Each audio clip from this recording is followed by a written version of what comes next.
Hey guys, it's Miss Turner. It's Thursday, April 23rd, and it has been over a month since I've seen you guys. And I miss you greatly, and I thought I would just read a fun book today called How I Became a Pirate. And it's one of my kids' favorites because we can do our pirate voices. So, let's get started. How I Became a Pirate. Here's the first picture. Pirates have green teeth when they have any teeth at all. I know about pirates because one day, when I was at the beach building a sandcastle and minding my own business, a pirate ship sailed into view. I knew what it was because its flag had a skull and crossbones on it, and because I could hear the pirates singing, "Hey ho, blow the man down." They were a little off-key. I tried to tell Mom and Dad, but Dad was busy setting up the beach umbrella, and Mom was busy slathering my baby sister with sunblock. So I went back to my sandcastle, but I kept an eye on the pirates. By then, they were rowing to shore. When they landed, the head pirate climbed out of the boat and yelled, "Ahoy there, matey! Be this the Spanish Main?" "No," I said, "this is North Beach." "Shiver me timbers," the pirate said. "We must have taken a wrong turn at Bora Bora." He walked around my sandcastle. He looked at the moat, and then he yelled back to his crew, "He's a digger, he is, and a good one to boot." "A good one to boot," the others agreed. "What be your name, matey?" the head pirate asked. "Jeremy Jacobs, sir," I told him. I like the artwork in this. "Well, Jeremy Jacob," he said, "you're looking at Braid Beard and his crew. We've been needing a digger like yourself. We've a chest of treasure to bury." "Aye, treasure," the others shouted. "You're coming with us," Braid Beard told me. I didn't think Mom and Dad would mind, as long as I got back in time for soccer practice the next day.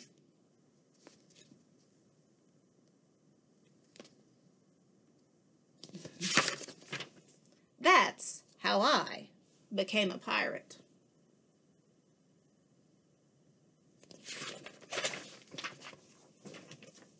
Have something to add at this point? Let's see if I can put this over my glasses. As soon as we were on board, Braidbeard showed me the chest of gold and jewels. "Got to find a safe place for this here treasure. It's high time we're off," he announced. "We're off," we all shouted, and then we set sail.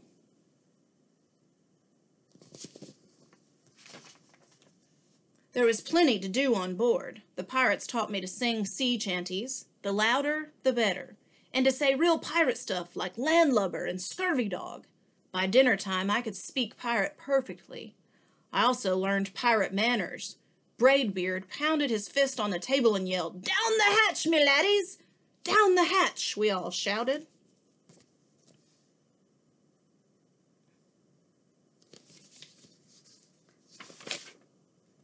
Braidbeard gulped his food and said, "Hand over the meat!" "The meat!" we all roared. Nobody told us to finish our spinach, there wasn't any, or to chew up our carrots, they weren't allowed on board. We talked with our mouth full, and nobody said please or thank you. After dinner, I tried to teach the pirates to play soccer. Braidbeard kicked the ball and yelled, "Arg, soccer! Arg, soccer!" The crew yelled. Then everybody dove for the ball all at once, and it rolled right off the deck. "After it, me hearties!" Braidbeard commanded. "After it?" we all whispered. We fought over who would go get the ball, but it didn't matter anyway, because a shark came along and swallowed it in one gulp. So much for soccer.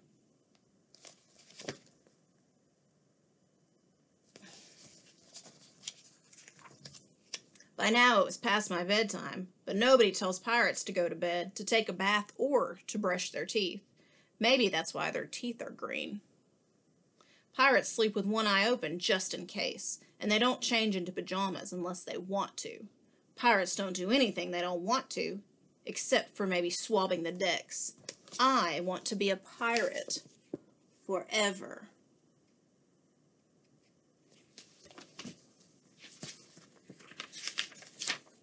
But then I found out what else they didn't do. When I couldn't stay awake any longer, I asked Braidbeard to tuck me in and read me a story. "Tuck you in?" he bellowed. "Pirates don't tuck." "No tucking," the crew cried. The only thing they had to read was a map. "Don't you have any books?" I asked. Braidbeard looked confused. "Books?" I didn't even bother to ask about a goodnight kiss.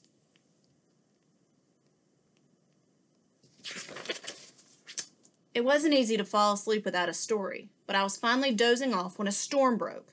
Thunder boomed and lightning flashed. I tried to hide under the covers as the waves slammed up against the ship, but I kept falling out of my hammock. I couldn't find anyone in the cabin. They were all on deck. "Lower the sails!" Braidbeard shouted. "Batten down the hatches!" Everyone ran around yelling and lowering and battening. Nobody had time to sit close and tell me it would all be over soon. Nobody even noticed me. I decided that I didn't want to be a pirate after all.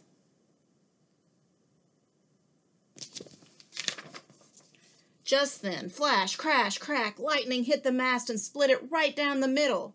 "What do we do now?" yelled one of the pirates. "We'll have to turn back," called another. "But the treasure," hollered Braidbeard. "Where will we bury the treasure?" I stepped forward. "Maybe I can help," I shouted over the wind. "I think I know the perfect digging spot."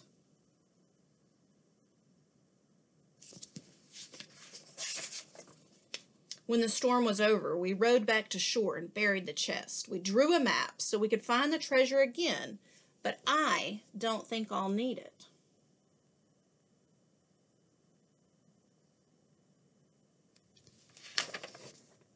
After that, the pirates repaired the ship and got ready to set sail. Before they left, Braidbeard handed me a flag and said, "You'll make a fine pirate, Jeremy Jacob. Guard that treasure well. We'll be back to get it soon enough." "Soon enough," the crew repeated. "And if you ever need us," Braidbeard added, "just run the Jolly Roger up yonder pole." "Up yonder pole," the others shouted. "And maybe I will, but not today." Maybe I will, but not today, because I have soccer practice. The end. Well, what'd you think about that? This thing was driving me crazy. I could hardly see. It was a good book. It's one of my favorites. It reminds me of one of my favorite jokes, which is, what is a pirate's favorite restaurant? Does anybody know? Arby's. I always like that one. Well, I hope you're doing good. It's kind of rainy today, so maybe you're staying in and playing some board games or video games or reading a book. Just a reminder that new packets go out tomorrow, Friday, and Monday, and bring your old one to turn in. Even if you don't have it all done, just turn in what you have, put your name on it. And I think that's all the reminders I have. But I hope to see you guys soon. Send me a message, a text through Remind, an email, a video, a picture, whatever you would like to do. I hope you guys are doing well, staying safe, and staying away from others for now. Hopefully we'll be able to get together and celebrate our end of 4th grade soon. I love you guys. I'll see you next time. Bye.